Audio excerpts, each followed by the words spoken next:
Hi everybody, good afternoon. You're watching Crime Pays but Botany Doesn't. Excuse me, Crime Pays but Mycology Doesn't. And today we're in a redwood forest, okay? Not going to be raining here for another week or two, at least. So, it looks like it's drying out. So we're getting the last of our mushroom fill before we can. And I'm here with Alan. Let's talk about this. What you got going on here? This is a Hygroscopy, huh? Yeah, this one's Hygroscopy latissima.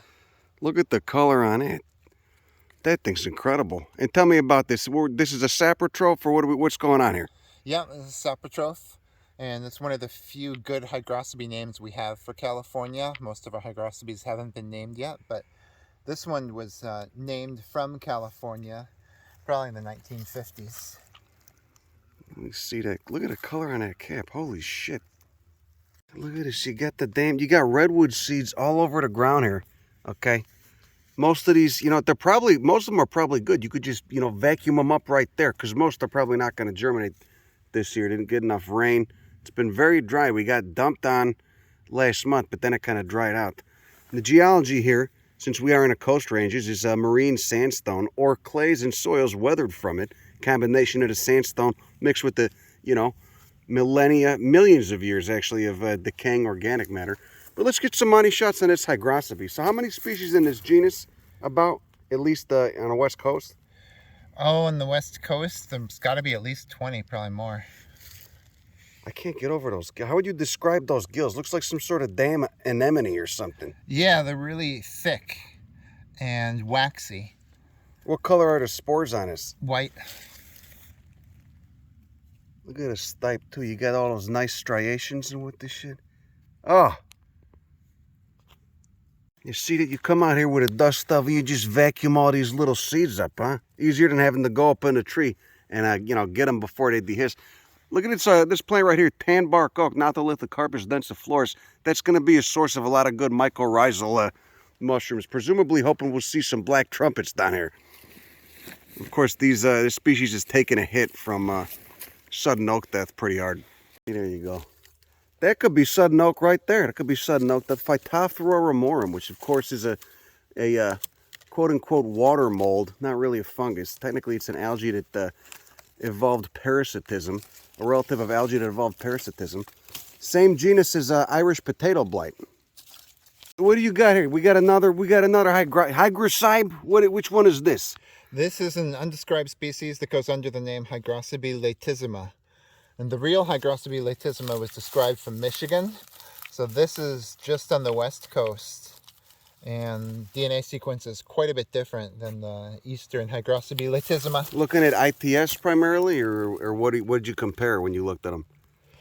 I've just done ITS, but right now I'm starting a project to do a multi-gene phylogeny of these things. So there'll be LSU, TEF1, RPB1, RPB2, and beta-tubulin as well. You got quite a laundry list of gene regions you're looking at. Yeah, the problem with these is the ITS is so variable that you can't build a very good phylogeny just based on ITS because it's just so variable that they don't align very well. So these other more conserved genes will give us a much better idea of how they're related. All the Hygroscopies got white spores? Yes, all of them. Look at the gills look so much different on this than the one we were just looking at. Less rosy. Look, we got a Helvella. We got a false morel with that wrinkly ass cap and wonderful ascomycete. Which one is this, Alan? This is Helvella vespertina because it's growing with the Douglas fir over there. What does vespertine mean? What is it? I don't know. Let me look at a stem right there. Oh yeah, look, it looks like the Freddy Krueger flesh, right? Yeah, I get a crazy stem texture. And where's the hymenium? The top. It's the whole top. Yep, the whole top is covered in asci. So no gills, just you get the asci poking out, shooting their 8 spores out. Yep. You got a little redwood seed on top of it. Nice texture. What are you eating over there? Do you ever miss the ocean? Do you ever want to go back to the sea? I don't fault you for it. It seems a lot easier down there, How do you feel about nudibranchs? Do you feel like they're copping your style? Whoa, that's kind of freaky. What are you doing over there? Okay, Alan, what's this? What are we looking at here? This is a Leptonia. And tell me about this genus. These are saprotrophic? Oh shit, I just broke it. Yeah, they're really fragile, saprotrophic. This might be like the a same. I think blue. it's the same Leptonia we were seeing before. Look, it's blue. It's a goddamn, oh, that's nice. The color on that's incredible. Yeah. And you said they got pink spores, huh? Yeah, you can see the gills just starting to turn pink there. God, I'd love to see these under a microscope. For sure.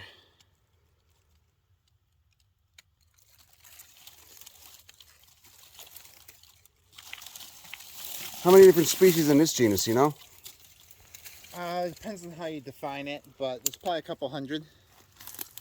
Most of them saprotrophs or what? All of them. We got another Hygroscopy. Which one's this? This one doesn't have a name yet, but the name people use is Hygroscopy Singulari, which was described from Mount Hood, Oregon.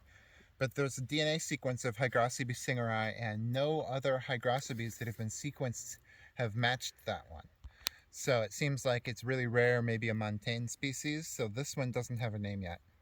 And what's with the black on there? Why do they stain black? They have some sort of chemical that reacts with the air. So when you break the cells, then they turn black. So it's probably just oxidizing or what? Yeah, probably. This is where I picked it here and broke the stem a little bit. And when they dry, they turn completely black. They'll just be jet black, the whole thing. So you just get this black dried out little rad. Yep. What's this right here? What's this guy? This is a poison pie. A poison pie. Yep. All right. Scientific name is Hebaloma. And these always have like medium brown spores, and they have a lot of collocystidia. So you see this What's the collocystidia? What does that do? That are these cells that are on the stem. And I don't know what they do, but they make the stem look cool. Do they produce the spores or no? No, that's Basidia. Why is it furry? Is that the collocystidia? That's the collocystidia. So it's a furry. Yeah. So it's furry. It is, and this one smells like radish and probably poisonous, but there's a lot of different Hebaloma species, so it's a little bit, you can't really figure out exactly what this group is. What's the ecology? Is this a saprotrophic or mycorrhizal or what? This is mycorrhizal, so probably with, let's see, what's around here? Doug firs or tan oak? There's a massive tan oak right there. I'm going to guess this is with Doug fir. And you were saying these were part of what group?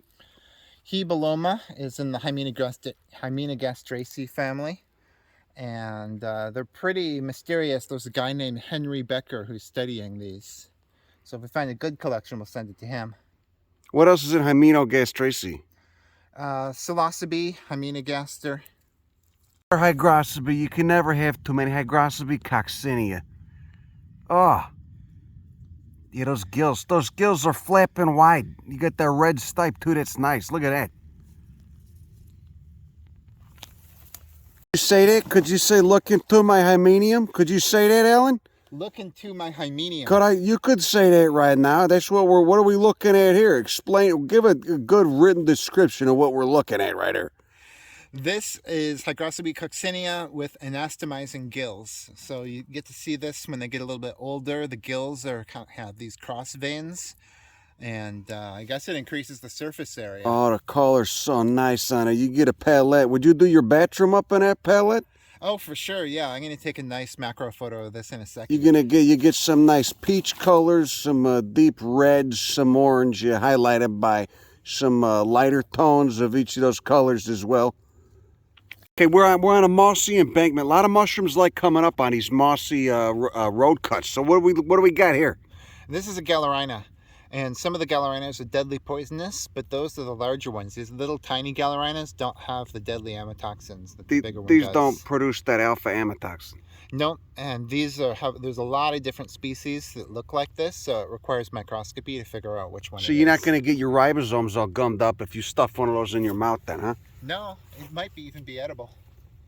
Them too, coming up right there? Yep. Little tiny. Yeah, little tiny. They're just, what are they eating? They're eating the duff? Yeah. Look, you got redwood seeds like confetti, like parade confetti, just everywhere. This is a new one, a Clavulanopsis. Yeah, little tiny Clavulanopsis. And these are mycorrhizal or saprotrophic. What's the ecology? I only see them in the woods, so I'm going to guess mycorrhizal. But they got the basidia on those little tongue-looking things, right? Yeah, these are basidiomycetes, so they have the spores attached to the sterigmata, which are on the apex of the basidia. Just 4 little knobs on each one of the basidia, huh? Yeah, this would be 4-spored. What do you got over there? Look at those little white tongues. What is that? Oh, wow. What is that? This is Tremelodendron pallidum. What is it doing? Tremelodendron tuberosum. What's it doing over there? It's probably being mycorrhizal. Oh, look at it. God damn. Well, you got the brown tips on there. They got the brown tips. Yeah, when it dries out, they turn brown. Oh, where's the basidia on it? See how the top is lighter? That's the huminophore with the basidia on the top part Wait, of it. what do you mean lighter? The top half of it is lighter than the stem. Oh, that's where the huminophore is. So you got the basidia just poking up there, but you got to get to like 400x to see them, right? Yeah. We're putting the potassium hydroxide on the Clavulinopsis. Yeah, some of them turn orange and some of them don't really turn color much. This looks like it's not doing anything in KOH. Remember the one we found at Skyline the other day? Turned bright orange. Uh-huh. And this one, yeah, no change at all. Look at that. Look at that Romeria. And you don't know which species this is, right? No, I don't know this one. But they're mycorrhizal. The family's Gomphaceae. Yep. Like little, with Douglas fir. like little corals, mycorrhizal with a Douglas fir. And these are ascomycetes or basidiomycetes. What are we? Basidiomycetes. So I got the basidia. Where's the hymenophore? Up top? Kind of like, yeah, all covered all the corally part. God, I love this genus, man. You get some fucking bangers in this guy. Yeah, it's got a little bit of a sweet flavor. Are most of them edible or? Yeah, for the most part, for most people. This is what, Cuprophilus? Cuprophilus russocoriaceus. Oh, you got the current gills on her? Yep, the current gills, mycorrhizal with the tan oaks. How would you describe the smell on these? These smell like cedar. But they're known as what? Russian leather? Yeah, whatever Russian leather smells like. What do you think they are? What is that? It's like some BDSM thing. You got to go to San Francisco for that. They got those underground clubs and stuff, right? Yeah, I guess so, though I doubt they have Russian leather at those clubs. Yeah, maybe it's like an incense fragrance or something. So what color are the spores on these? White. And would you know the family on these guys? They're in the Hygropheraceae. Oh. They're just coming up right there. We gonna get money shots of these or what? They're not really in very good shape. They're a little bit dried out. I think we'll see some better ones later on. Yeah, so we're walking around through the tanbark, oak, and a redwood. We're not finding the black trumpets that we're looking for. And then I just see, we figured maybe it was too dry. They just didn't get enough rain. But there you go. You got a handful, okay? Pales in comparison to how many I've seen in other years, but one of the most choice edible mushrooms, mycorrhizal with the tan oaks. And there you go. What is this, Alan? Craterellus? Craterellus, calicornucopioides. Craterellus, however you want to say that, cornucopioides. Where's the hymenophore on this? Under the top right there, right? Yeah, it's the outside of the stem. We're gonna excavate. We're gonna excavate a little bit to see what's really going on down there. Alan, tell us about this. What this is in the chanterelle family or what's going on? Yeah, the Cantharellaceae. And those are all mycorrhizal, right? Yeah, so this is mycorrhizal. One of the most delicious basidiomycete families of mycorrhizal mushrooms, correct? Yeah, they look almost a little like black petunias. The color on these is fantastic. Damn, look at this. There's a little one that didn't come. Has anybody successfully cultured these? Can you inoculate oak roots with it or what? I don't know. I think you can't fruit it indoors because it's ectomycorrhizal, but it might grow on agar if you put a fresh one on agar. And then maybe you could find a way to get that into the roots of. Are they mostly with oaks, or what else are they symbiotic with? I've seen them with coast live oak, but they're much more common with tan oak. Now, are we at the southern end of the range right here, or where did how far does the range extend to? Oh, I'd have to check the iNaturalist map, but yeah, I don't think they go a whole lot further south. Because they like it moist and cool, right? Mm-hmm. So these are going to be probably a lot more ubiquitous up in the Pacific Northwest. Certainly Mendocino and Humboldt County, there's a lot of them, but the tan oaks don't really go. I don't know how far north the tan oaks go, but you know, the Oregon and Washington don't have nearly as many oaks. Right. Oh, you got a pleasant smell on there. So the Basidia are just under that little ridge and in the top part of that stipe, huh? Yeah, they kind of like this layer colored is probably a dusting of spores. That's the spore color there. The where? This part up here where it's turning. Oh, they tan got white whitish. spores? They're light colored. Light colored. They can kind of range from white to pinkish in different Craterellus species. Looking through my tube. Look at that. Look, a big guy just hiding beneath the duff. It's a pretty large tan oak too. Yeah. Five trunks. Let's get a nice up close money shot of that hymenophores right there. We don't really have enough light, but you could kind of you can get a feel for the texture. Ah, yeah, there we go. That's nice. Look at that.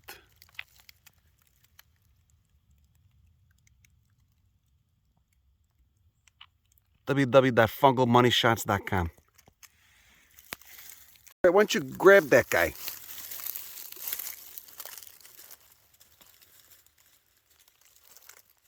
How would you describe the smell on these?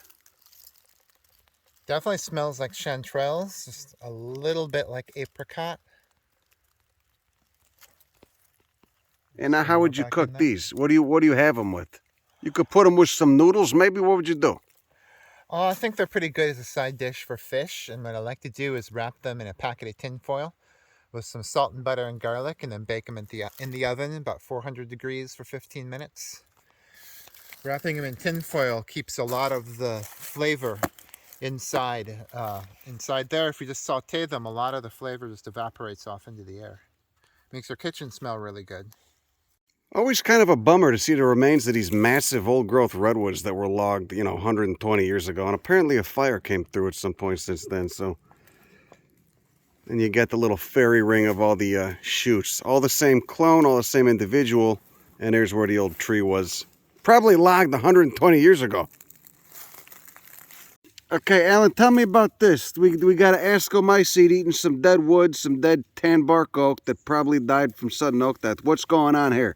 This is Annulohypoxylon thousandrum, which is in the Xylariaceae family. It's a species that was described from the Galapagos. Actually, maybe it's in the Hypoxylaceae.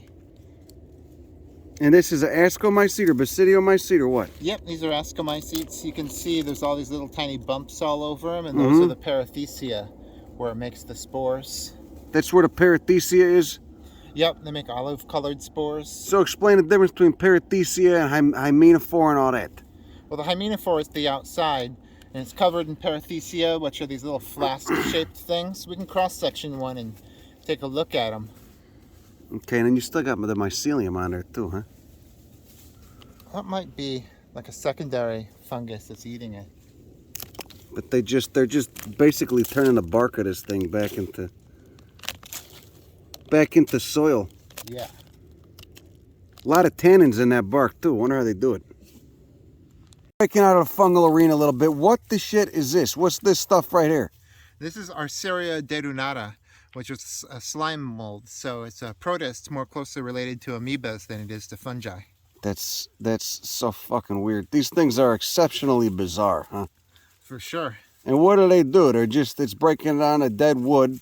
Yep, breaking down the dead wood, turning it back into good soil. Okay, and what are these little red rads on the white stalks? What do you call those things? Are they releasing spores or what are they doing? Yeah, that's the fruiting body. They'll make this net-like structure, and then the wind will catch that and the spores will come out. The dog vomit, quote-unquote, fungus is a slime mold, technically, isn't it? Maybe some people see that coming up under... I remember my dad used to spray it with Raid.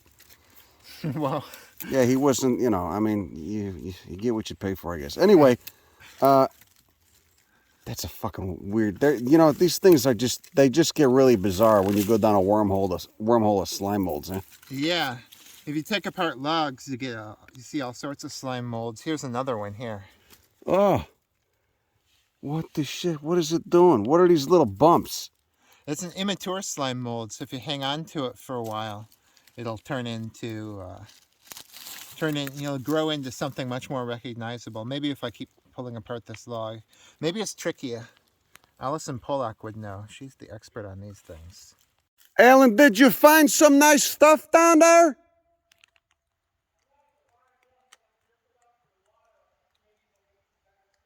Okay, we's coming down.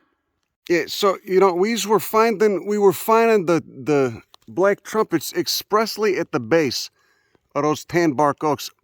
Quite a few of which are dying on their way out. Wonder if that's the Phytophthora getting to them. But it's kind of remarkable, you know, right at the base, like just coming right off the roots. Look at it, not running at all, just bone dry. Well, I wouldn't say bone dry, but getting there. We was at the bottom of the canyon now, and the tan oaks have since tapered off. You know, a little too shady. Got a nice layer of duff on the ground. Lots of oxalis origina. Lots of oxalis. I seen a hygroscopy back there too. The hygroscopies are everywhere. Yeah, it's a good spot for them. Alan, do you think the little deers come true here? Yeah, I think you'll see deer here. Maybe some pumas too. For sure. Bobcat. There we go. Down at the bottom, you got the creek running nice ambiance. You know, sounds like the fountain they got at the dialysis clinic. You know, get some peaceful music. You'll be fine. Losing a little bit of light though, so we're gonna keep moving on. So we got this oyster-looking mushroom, which isn't an oyster, coming up on his tan oak. Alan, what is this? What are we looking at here? This is Phylocopsis Nebulans, and the common name is mock oyster. What's going on with the top of the cap there? It's all fuzzy. Yep, they have fuzzy tops, and they smell like coal tar. Yeah, they smell really unpleasant. So they might be edible, but who knows, because they don't smell too good, huh? Exactly. But they're not going to kill you, probably. No, definitely not. I think you could try eating it. You just might have the runs or something afterwards, you know? Probably not even that. Probably just wouldn't taste good. It does. It smells really unpleasant. That's pretty amazing. Oh, like a chemical apricot smell. Phylocopsis. These on this side are really awesome. It goes all the way up here.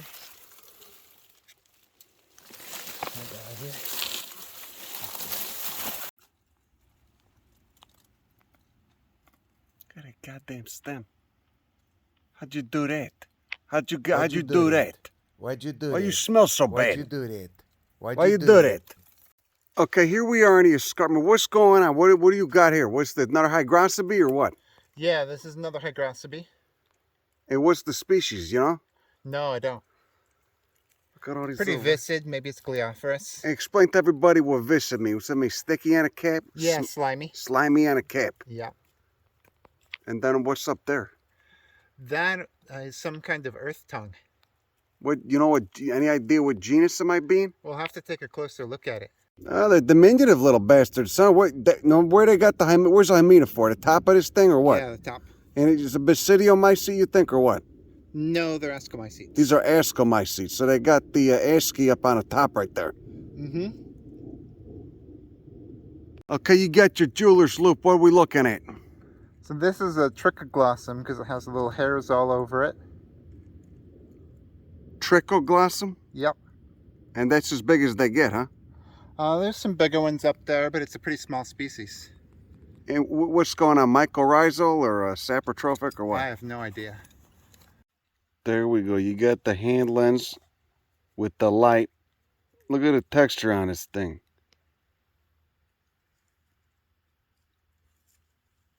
God damn, I wish you could just zoom in more. Can you do that? You can't do that. Ah, shit. You can't do that.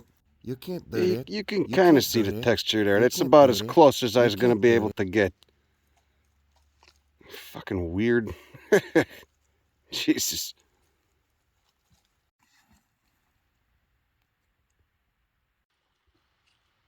What were those two little white dots on it, Alan? Did you see those? Yeah, I don't know. They look like some sort of damn bug or something.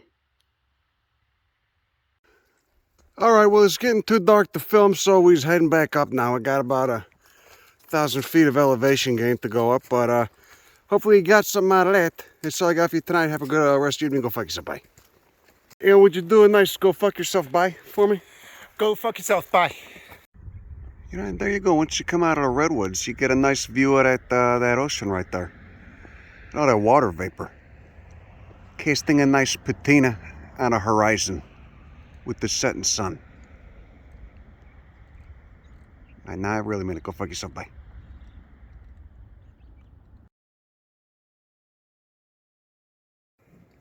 Okay, so Alan, now a couple days later, we're going to be showing how to do the spore, how to look at the spore. So you got a spore print of that left. Tony, what are we doing now?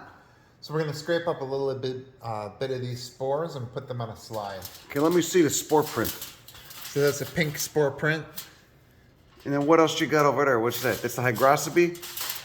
We have the Hygrocybe, that's the blackening Hygrocybe, Hygrocybe latissima. We have the Clavulinopsis spores. We got some little tiny Hygrocybes. Where's the Craterellus spores too? So right in here is where I set the black trumpets down. Okay. All right. Okay. Cool. So we'll scrape these off and put them on a slide, right? Yep. So I can just see a little bit there. That should be plenty. Okay.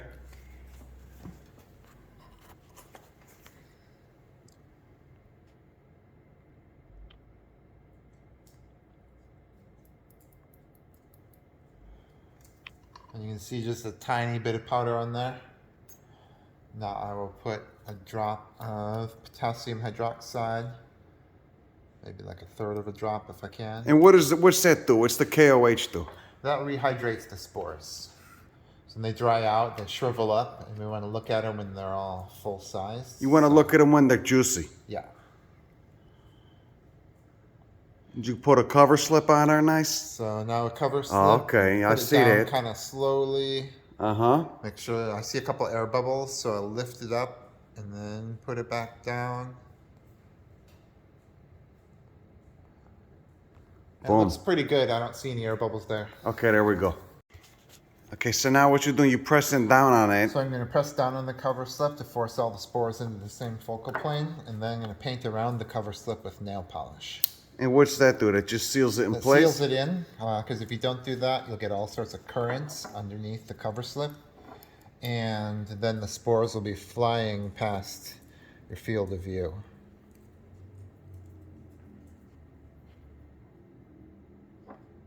Okay, let me see it nice. Do you have a preference to nail polish you like to use? They're all the same as far as I can tell. So many people would disagree with you on that. They just, all right, let's get up. Okay, now we're ready to mount it. Yeah, so I'm using the 10 times objective. So with the 10 times eyepieces, that'll magnify 100 times.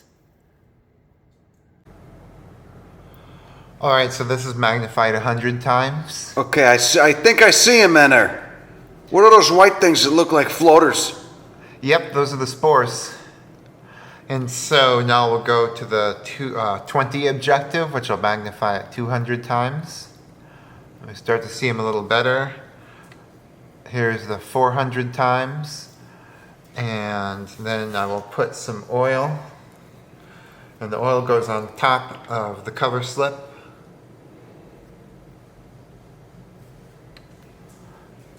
So this is the 400 oil objective. And then maybe I'll find some. See, this group is like all stuck together, so you can't see them too well. But if I pan over here, you kind of have them more spread apart. So we will. Can we go closer? Yeah. So I'll find the spot that we want, and then I'll go to 1,000 times. Another drop of oil. Opened up this diaphragm. So this is what they look like 1,000 times. I will change the prism here so we get differential interference contrast. And we can adjust the contrast over here. And they look pretty good like this. So I'll take some pictures like this, and then we'll load those into Piximeter and get measurements on the spores. And what's the width of these things? What are we looking at? We'll have to load them into the computer and measure them digitally, but they're probably about 5 by 10 micrometers. And you can see they have a lot of angles on them. They're angular, and everything in the Entomometaceae does that. So spores are indeed diagnostic. You can figure out what family or genus. Yeah. And here they are in dark field. Okay, so tell everybody what you did now. What did you change? How do you do the dark field thing? I took the DIC condenser out and put a dark field condenser in. And that way the light's coming from the edges, and so you have a black background. And so you could see, the angularity of them a lot clearer. And they're not smooth. They don't look like little eggs. You're right. They do. They look like little stones or pebbles or something. Yeah, exactly.